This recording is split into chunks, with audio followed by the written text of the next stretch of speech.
আসসালামু আলাইকুম। Welcome to my YouTube channel Nahid Akhtar blog. আশা করি সবাই ভালো আছেন। আজকে আমি নতুন একটা টপিক নিয়ে আলোচনা করতেছি। একটা মেয়ে বিয়ের পরে তার শ্বশুর বাড়িতে ননদ, ননশাস বা শ্বশুর শাশুড়ি যদি ভালো হয় তাহলে সে সেখানে টিকতে পারবে, ভালোভাবে সংসার করতে পারবে। আর যদি এরা খারাপ হয় তাহলে সে কখনোই সেখানে টিকতে পারবে না। আপনাকে সান্ত্বনা দেওয়ার জন্য অনেককেই পাবেন, নানান ধরনের কথা বলবে, আপনাকে ভালো, আপনার সামনে ভালো দেখাবে যে তুমি ভালো, তোমার এই কাজ ভালো, ও কাজ ভালো, বা আপনার গুণগান ভালো বলবে। কিন্তু একটু চোখের আড়াল হলেই দেখবেন যে আপনাকে নিয়ে নানান ধরনের কটূক্তি করতেছে, নানান ধরনের কথা বলতেছে। ওই পরিবারে আপনি কখনো সুখী হতে পারবেন না, এমনকি টিকতেও পারবেন না। দেখবেন যখন আপনি নিজেকে নিজে তৈরি করে তাদের মাঝে উপস্থাপন করতে পারবেন, নিজের শক্ত হাতে লড়তে পারবেন, তখন আপনি ওই বাসায় চলতে পারবেন, সবাইকে নিয়ে থাকতে পারবেন। সংসার বলতেই এরকম, সংসারে হাসি কান্না সুখ দুঃখ সবকিছু মিলেমিশে আছে। কিন্তু ওই সংসারের মধ্যে যদি তৃতীয় কোনো ব্যক্তি এসে আপনার সংসারে আগুন লেগে দেয়, তখন আপনি আর এই আগুন থেকে রক্ষা করতে পারবেন না। সব সময় আপনি চেষ্টা করবেন যে আপনার সংসারে যেন তৃতীয় কোনো ব্যক্তি ঢুকতে না পারে।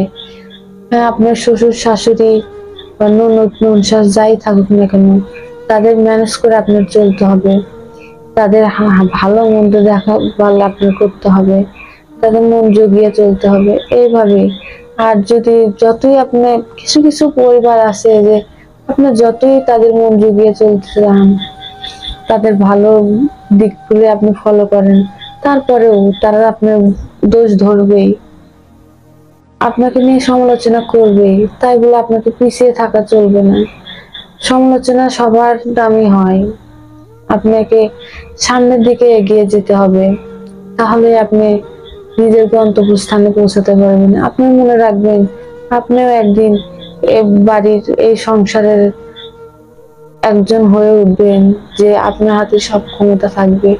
আজ তাদের হাতে ক্ষমতা আছে, তারা ক্ষমতার বড়াই করে, ক্ষমতার বাহির দেখায় যে আমি এই বাড়ির কর্তা বা কর্ত্রী, আমার হাতেই সবকিছু, আমাদের কথা মতো উঠতে হবে, বসতে হবে।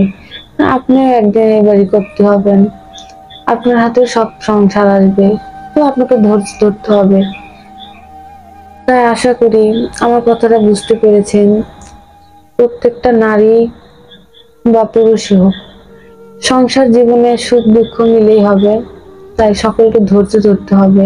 ধৈর্য ধারণ করে আপনারা নিজেদের জায়গায় নিজেরা থাকেন এবং আল্লাহর কাছে দোয়া করেন, প্রার্থনা করেন যে আল্লাহ সামনের জীবনগুলো যেন আমরা ভালোভাবে অতিবাহিত করতে পারি। সামনে যে দিনগুলো আসবে সেই দিনগুলো যেন ধৈর্য সহকারে সইতে পারি। আর কথা বাড়াতে চাচ্ছি না। আমার ভিডিওটা যদি ভালো লেগে থাকে লাইক দিবেন, সাবস্ক্রাইব করবেন। আসসালামু আলাইকুম।